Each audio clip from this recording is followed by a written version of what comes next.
Buyursa şu yakta tırıp kurtulma makul mu? Siz masayı alıp geldinler şu. Ne olsun? Kırgızistan'dan götürüp geldim kolumda. Var mı?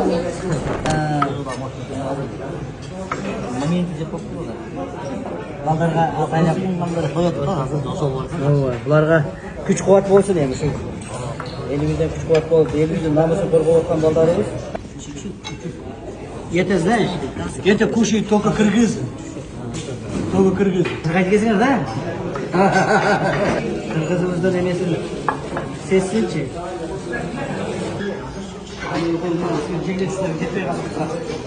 Al. Bunu al. Tamam lan.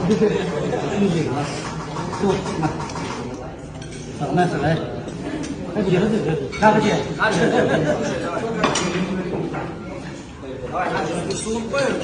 Gel. Küçük koy. Ha. Молодец. Suğunu koy. He, şu küçük oladı şu an. Yem küçük olur. Lan cigenleri geçirsene. Şu küçük olur. Şimdi ben hiçbir şey gidelim.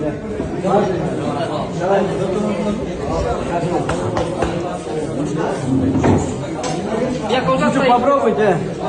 Чуть-чуть жегли. Макул mu? Barber. Специально привез. Хорошо? Да. Жетті ме? Жетіңер ме?